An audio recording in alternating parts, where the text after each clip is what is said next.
Imagine being born into the most powerful family in Russia, living in palaces with chandeliers of gold and endless banquets, only to end your life in a dark basement surrounded by gunfire, bayonets, and acid.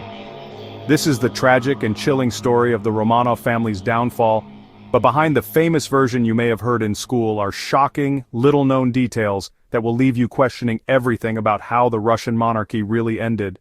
Tsar Nicholas II wasn't just unpopular, he was deeply out of touch. He believed he ruled by divine right, ignoring the desperate cries of workers and peasants. Obscure fact: at his coronation in 1896, a stampede killed over 1,300 people. Instead of mourning, Nicholas went to a royal ball that same evening. This single event planted early doubts in the public about his character. The Russo-Japanese War, 1904-1905, was another humiliation.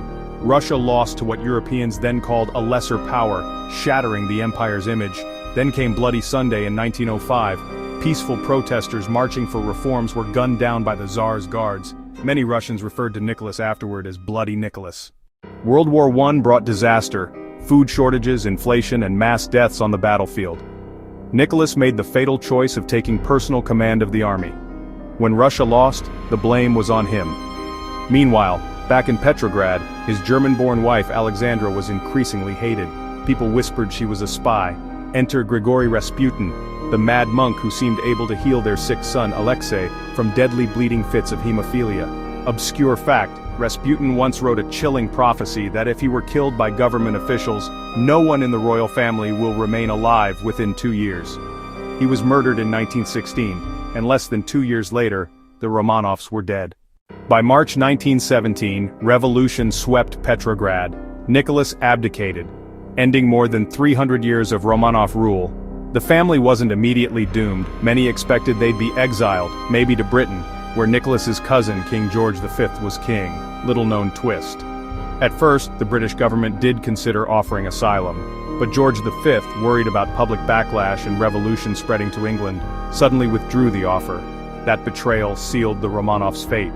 The family was shuffled like political pawns, first under house arrest in Tsarskoye Selo, then Siberia, and finally to the infamous House of Special Purpose in Yekaterinburg. The Ipadyev house was fortified with guards and high fences. The Romanovs lived under strict watch. No letters, no freedom, barely any food. The daughters, known for their beauty, spent hours sewing jewels and diamonds into their corsets, hoping they'd be useful if they escaped. Ironically, this act would later save and then prolong their agony.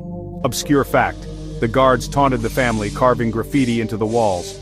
One quote found later read, "Belshazzar was in the same night slain by his slaves." This biblical reference eerily foreshadowed the Tsar's end. Around midnight, Yakov Yurovsky, the Bolshevik commander, woke the family and told them they were being moved for their safety. In the basement, Nicholas was handed a short note. The Soviet government had decided to execute him. Before he could reply, the room exploded with gunfire. But the execution was a horrific disaster. Bullets ricocheted off the jewels hidden in the daughters' corsets. The children screamed as soldiers resorted to bayonets and revolver shots.